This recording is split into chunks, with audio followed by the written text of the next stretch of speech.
Good evening. Tonight is Thursday night, November 19th, 2020. It is a great pleasure to welcome you to Mining the Riches of the Parsha. I'm so grateful to every single one of you.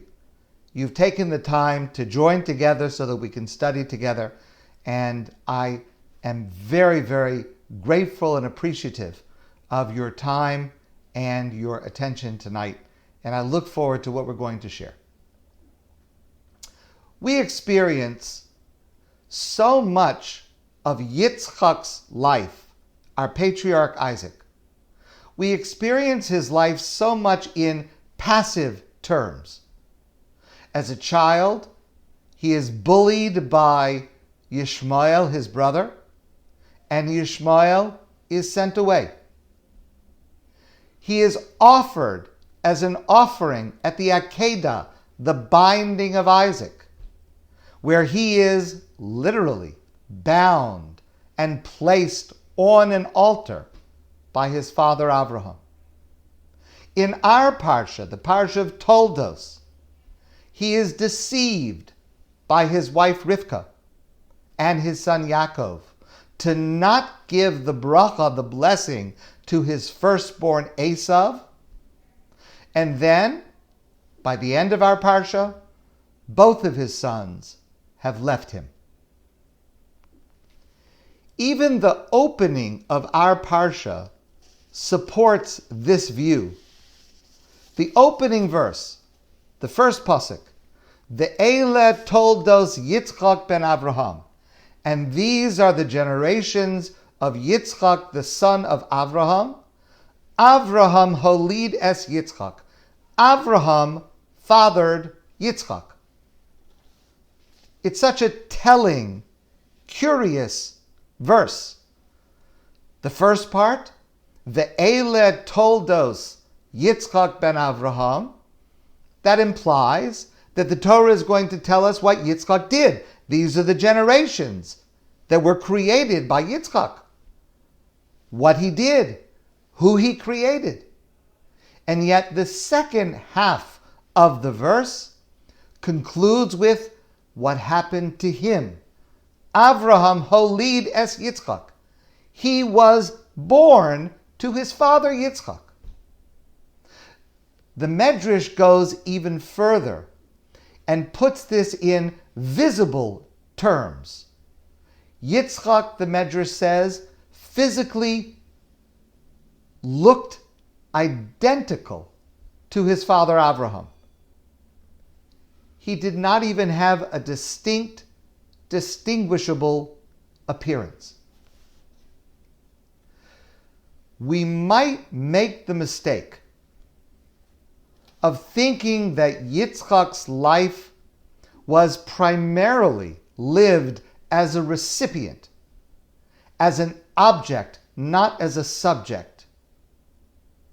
It would be a terrible mistake to make, because to do so would be to miss the profound impact his actions had on the life of his family and on the character of the Jewish people till this day, especially today, as I will try to demonstrate to you this evening. An insight into Yitzchak's true character and his unique greatness can be derived from a single passage in our Parsha, often overlooked, in which Yitzchak is exclusively, though uniquely, active. And I want to discuss with you tonight Perek Chavav, chapter 26 in our Parsha. This passage contains the key to a full appreciation of Yitzchak's life, and I see in this passage 4 crucial lessons I want to share. Lesson number 1. The passage begins, Vayehi ra'av ba'aretz, and there was a famine in the land of Israel. Now, that in itself is not unusual.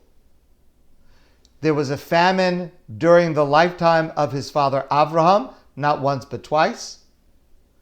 There was a famine in the life of Yaakov, his son, later in the Torah. So a famine by itself is not unusual. But Yitzchak's response is unique. Avraham before him, Yaakov after him, leave Israel to go to Mitzrayim, to go to Egypt, where there is food. Yitzchak, and only Yitzchak, stays in Israel. Now, I don't mean to imply a judgment of Avraham or Yaakov for leaving Israel. First of all, I would never criticize anyone who leaves Israel.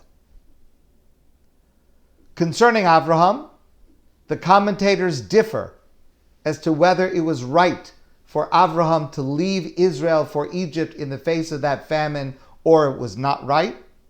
But concerning Yaakov, God commands Yaakov to go to Egypt. That's part of God's plan. And it is God in our Parsha that commands Yitzchak to remain in Israel. Nonetheless, Yitzchak's life teaches us unconditional, undying attachment to the land of Israel. Yitzchak lives his whole life from birth to death exclusively in Israel. And Yitzchak is in Israel not only when things are good, when things are peaceful and plentiful. Yitzchak is there when times are tough, through famine and drought. Yitzchak is there when children are crying, when no hope is visible. Yitzchak alone among the patriarchs never abandons Israel. Only Yitzchak never leaves. Clearly, Yitzchak's attachment, Yitzchak's commitment was on a different level, a level for which we should strive. And I will point the finger at myself as one who, here in Montreal, does not live up to what Yitzchak teaches us. Now, faced with that charge against me, I will feebly point out, I do travel to Israel as often as I can, and I did travel to Israel several times during war and pain to be with and to show support for our brothers and sisters in Israel. But I am the first to say it is a feeble, pale excuse for what Yitzchak teaches us in this passage. That's the first lesson and legacy Yitzchak provides for us in this passage. Lesson number 2.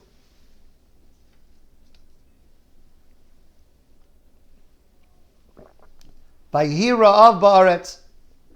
There was a famine in the land. Vayera elav Hashem. And God appeared to Yitzchak and he said, Vayomer, Al tered Mitzrayim. Do not go down to Egypt. Shechon ba'aretz asher amari lecha. Stay in the land that I've told you where I want you to stay. Stay right here in Israel. Okay, so there's a famine. God says, don't leave. So how does he survive the famine? Well, he digs a well in order to be able to find water. Now, I'm going to skip a few psukim, a few verses. For now, we'll come back to them. But the Torah goes on to say, Vayoshav Yitzchak vayachpar es be'eros hamayim asher chafru bimei Avram aviv. Yitzchak redigs the wells which his father Avraham had originally dug years before. Vaisatmum Plishtim acharei mos Avraham. The Plishtim, the people in this area of Israel, which is kind of the southwestern part of Israel, they had filled up the wells that Avraham had dug earlier. And just keep in mind, we're talking about a part of the world which is mostly desert. Water is life. Filling in somebody's well, making it unusable, that's serious. But that's what these people did. So Yitzchak redug the wells that his father had dug before. Torah goes on to say, Vayikra lehen shemos, and Yitzchak gave names to each of the wells, kashemos asher kara lehen aviv, the same names that his father had given to those wells. He was redigging the same wells, and he gave them the same names. For example, the Torah told us earlier, one of the wells that Avraham dug, there was an event that took place there between Avraham and Avimelech, the king of the Pelishtim of this area, where they swore to each other that they would have a covenant with each other. And Avraham called the name of that Be'er Sheva. Be'er Sheva, that's where the name comes from. So that's the name of one of the wells. Yitzchak redug the wells, and he called them the same names that his father had called them. Seems like there's a lot of attention to details here that are quite minor. Same wells, different wells, the same names, different names. What does it matter to us? Why does the Torah have to explain all of this to us? But in fact, these details are a major insight into Yitzchak's life. There's a famine. So what does Yitzchak do? He does what his father did, what Avraham did. We read previously in last week's Parsha, Avraham goes to Avimelech, the king of the Pelishtim, in the southwestern part of Israel. That's what Avraham did in last week's Parsha. Yitzchak in our Parsha, when there's a famine, does the same thing that his father does. Then Rashi tells us, the famous commentator Rashi tells us, Shahayadaita l'Eretz l'Mitzrayim. Yitzchak intended that he would continue southward into Egypt in order to be able to survive the famine, Kamoshi Yared Aviv, just as his father Avraham had done earlier in the Parsha of Lech Lecha. And that's when, and that's why, God appears to Yitzchak and says, no, don't go to Mitzrayim, stay here. So, he listens to what God says, but he doesn't just dig wells to survive the famine. He redigs the wells originally dug by Avraham. And he gives them the same names that Avraham gave them. What does that mean? Yitzchak's automatic reaction to any situation in life is to ask himself, what would my father have done? Yitzchak's actions teach us to keep the Masorah, the teaching and the transmission of tradition we receive from our parents and they received from their parents. Yitzchak's legacy to us is vitally important, especially today. Yitzchak's legacy is, I keep the tradition of my father. I once heard from Rabbi Saul Berman, last names are not Jewish. In fact, last names are not even all that old. They're only a few hundred years old. They are borrowed from other cultures. My last name, Whitman, that's not a Jewish part of my identity. In Judaism, I am called the son of my father and mother. My name is Chaim Zalman, the name my parents gave me, the son of Moshe, the son of El Kasara, my parents. My parents form my identity. This is the role of parents. And this is an insight that Yitzchak understood and practiced through his actions. No matter what happened in his life, he wanted to be informed by what would my father do. Mark Twain put it a little differently. He wrote, "When I was a boy of 14, my father was so ignorant I could hardly stand to have the old man around. But when I got to be 21, I was astonished at how much the old man had learned in 7 years." We are obsessed today with what is new, what is wow. And there's a place for that. Within our spiritual lives, within our synagogues and schools, we need innovation and creativity. We also need continuity. We also need sustained effort. We also need the traditions and teachings of our parents. A couple of years ago, before Rosh Hashanah, I received a call from a reporter from the Montreal Gazette. You know, every year before the high holidays, many newspapers will write one or a couple of news articles about the holidays that are important to at least a certain segment of their readership. Usually, the articles about the high holidays are recipes. Okay, that's fine. This time, a reporter who I know and like called me, and she said, "I'm doing a story on Rosh Hashanah. What are you doing that is new this year at your shul, at Adath?"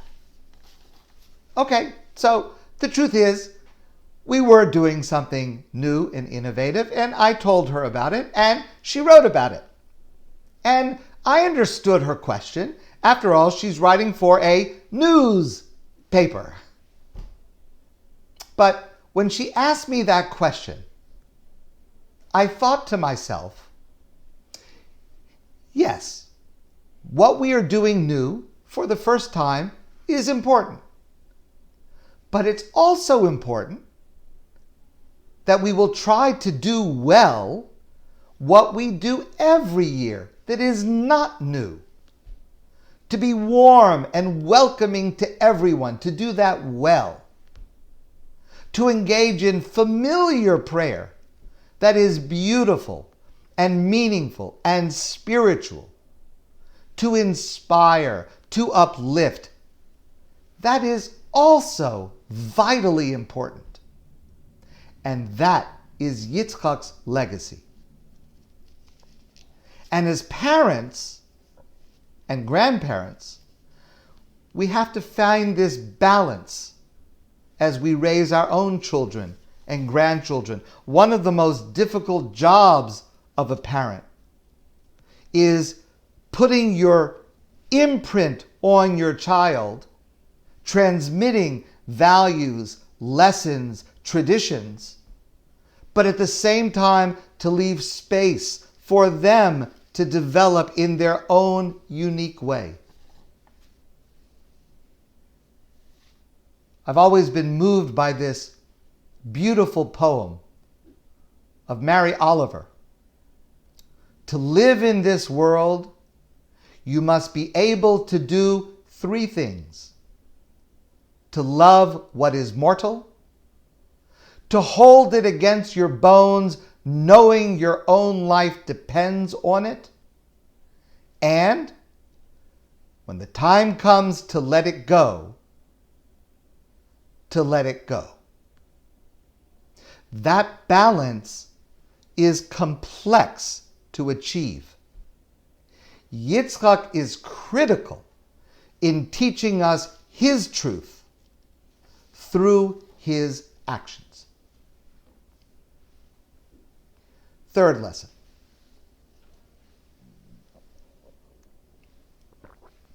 Yitzchak's digging the wells occurs within a larger context that contains a vital lesson for every one of us. So let me now fill in some of the verses, some of the psukim that I skipped before. Vayigdal ha'ish, vayelech haloch v'gadel ad ki gadal ma'od. Yitzchak became wealthy and increased his possessions exceedingly. Vayikanu oso plishtim. And the Pelishtim, the people who were living in the area where he was, started to become jealous of him, started to resent him for his success and accomplishment. V'chol habe'eros asher chafru avdei aviv b'mei Avraham aviv, and all of the wells that his father had dug in this area, sitmum plishtim, vaymalum afar. The people who were jealous of Yitzchak, they filled up his father's wells with earth, so they were unusable. It was an act of aggression. Vayomer Avimelech el Yitzchak, and the king of this area, Avimelech, said to Yitzchak, Lech mi'imanu, leave us, go away from us. Ki atzamta mimenu ma'od, because you have become exceedingly prosperous, and there is resentment against you.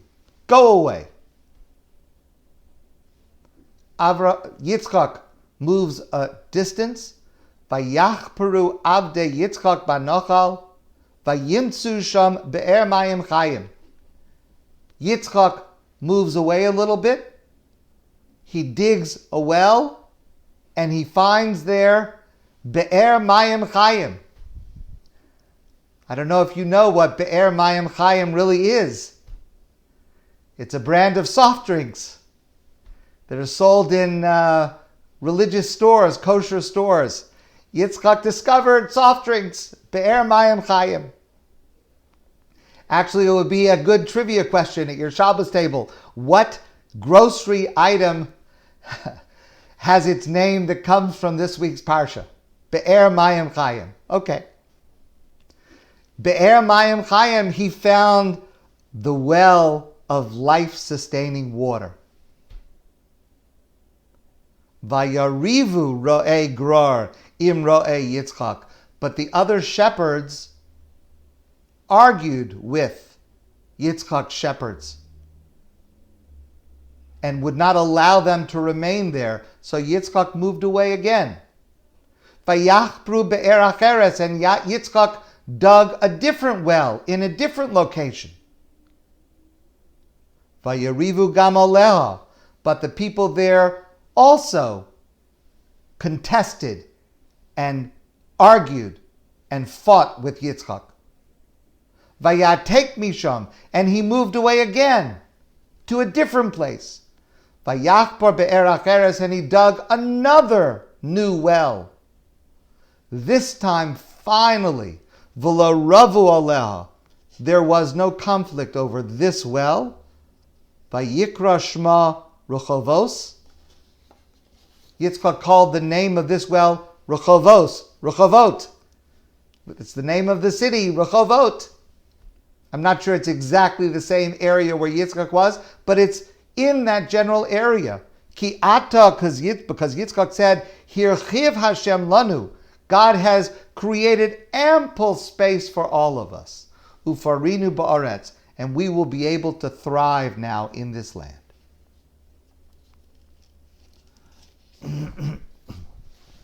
Yitzchak is digging wells within the context of strife and machlokes, arguing. Machlokes, arguing, is dangerous and destructive even if you didn't start it.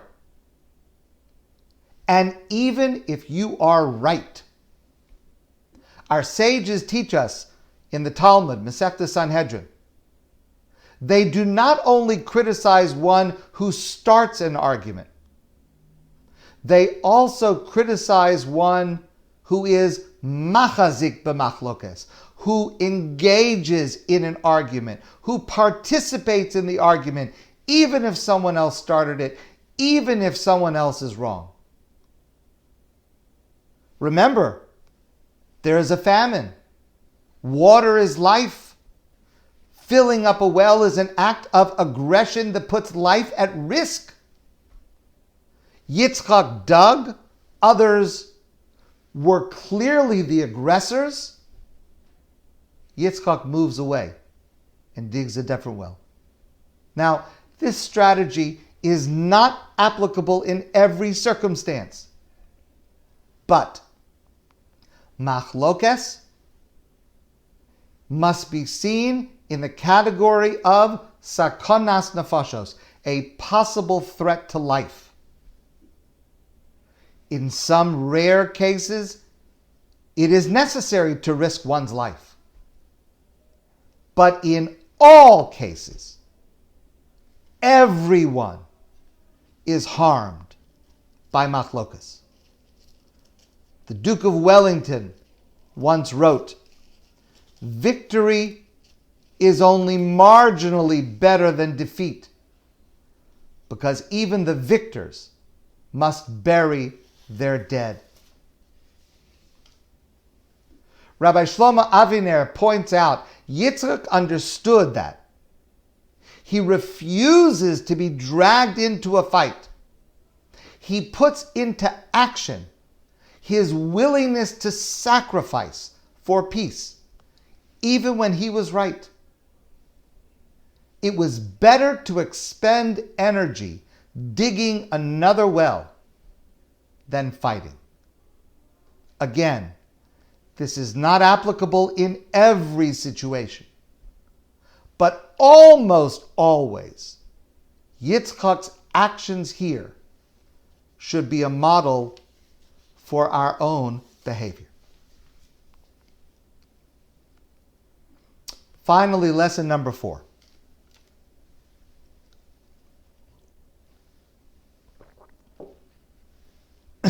And this is an insight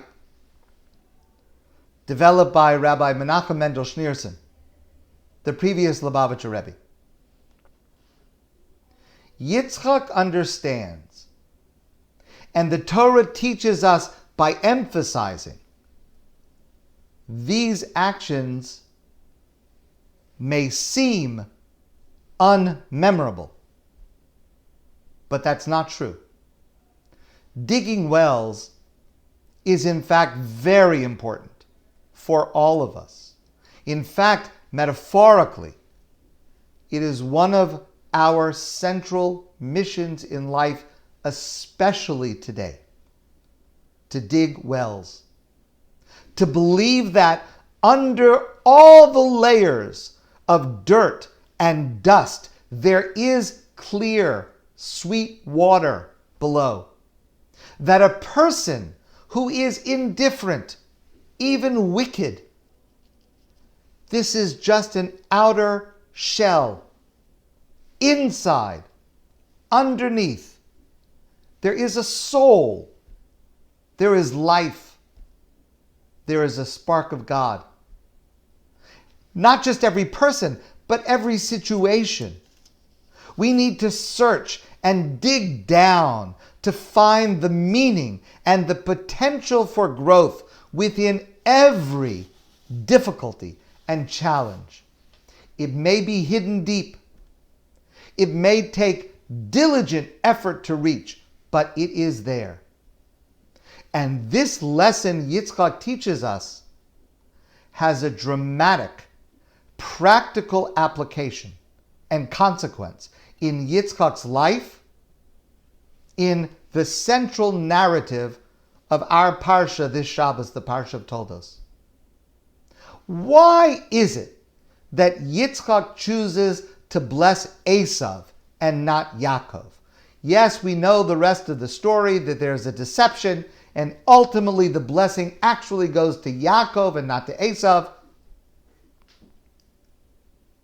Yes, Esav is the firstborn son, but isn't it clear to Yitzchak, as it is clear to his wife Rivka, that Yaakov is the one who is deserving of the blessing? That Esav's behavior and attitude and approach to life is not consistent with receiving such a blessing from his father Yitzchak? Why in the world does Yitzchak want so much to give this blessing to Esav, when on the surface it's so clear to even us that it should be Yaakov who receives the blessing?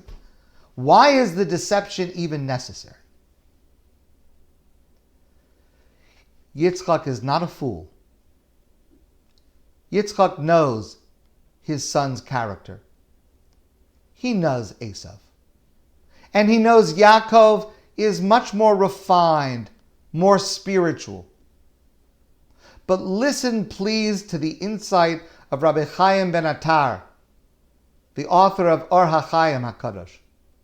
He provides an answer that is so relevant to us. Yitzchak's insight was very deep. He saw through the surface of his son Esav. He recognized that on the surface, Esav was abrasive and impulsive and rough. But he also saw that if you dig deep, there is goodness that can come from within that harsh exterior. According to the Or HaChaim, Yitzchak desired to bless Esav, the evildoer, because he thought blessings would transform Esav, that the evil in him would be turned into good. Yitzchak did all he could for Esav to improve, to bring about the possibility of change. Clearly, Rivka, his wife, Esav's mother, did not see it that way. But Yitzchak applied the lesson he learned from his own actions, from digging wells, to understand his complex, difficult firstborn son. Let me share with you an amazing story.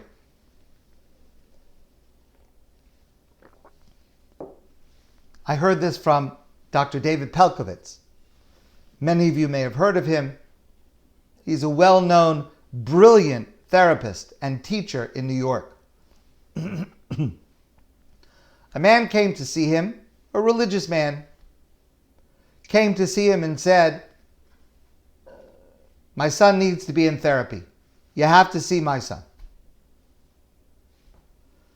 Dr. Pelcovitz says to him, "What's wrong?" Father says, "My son is 16 years old. He's been thrown out of 12 different schools. He doesn't listen. You need to see him. He needs therapy." Dr. Pelcovitz agrees. The boy comes in, they have a session together, they discuss what's going on. Dr. Pelcovitz calls the father back after the session and says, "For the next session, bring in the family. We need to all sit together. Bring in the entire extended family. We all need to be together to work on this together." Okay. So they all come to this appointment. The extended family is all there. The boy is there. Dr. Pelcovitz is there. Dr. Pelcovitz turns to the father and he says, "Okay, you start. Please share what's going on. Share what the issues are. with this situation. The father of this boy says, I have a wonderful family. This child is accomplished in this way. This child is a professional in this way. Every single one of my children is accomplished. They are successful. Everyone is doing well in life. And this one, he points to the 16-year-old boy, and this one, he plays video games. He does nothing. He's smart, but he's wasting his life. He does nothing all day. That's the problem, and that's why we're here. At that, the grandfather gets up. The grandfather was also there. He was an elderly gentleman. And he says, I would like to speak. And he tells the following story. He says, I was born in Poland. I was the black sheep of my family. All of my brothers were outstanding, accomplished, successful in everything they did. But the only thing my father could find to say to me was criticism. Whatever I did was wrong. I couldn't do anything right. When I was 13 years old, I found a book. And I read this book from cover to cover. Mein Kampf by Adolf Hitler. And I finished the book and I went to my father and I told my father, this is what he's going to do. This is not just a book. I'm telling you, this is going to happen. I'm telling you, you need to take all of us now. We need to run away. My father said to me, you're crazy. He was just 13 years old. You don't know what you're talking about. It's not possible. You're crazy. Good for nothing. We argued. The grandfather is telling the story. We argued. Finally, I left home at 13, by myself, with nothing. And I came to America. I built a life. I built a family, a successful business. Every member of my family perished in the Holocaust. I look around now, he's saying in the doctor's office. I look around me now at my family. Every one of you, my children, my grandchildren, successful, accomplished. And I ask myself, which one of you resembles me the most? This boy. And he points to the 16-year-old. You are a replica of me. And then he looks around to every member of his family, children, grandchildren. And he says to them, my children, my grandchildren, if not for a boy like this, pointing to this 16-year-old boy, none of you would be alive today. To accomplish everything that you have accomplished, don't ever denigrate a boy like this. It is to a child like this one that you owe your very existence. That is what Yitzchak saw in Esav. And why, according to Yitzchak, Esav deserved, needed this blessing.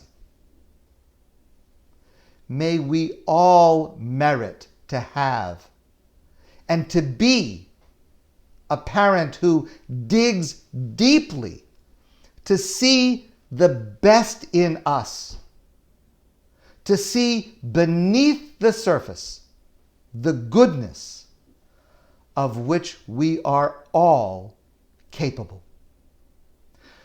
My friends, I want to wish you a great evening and a fantastic and peaceful Shabbos. And I look forward to seeing all of you soon in person. Shabbat Shalom.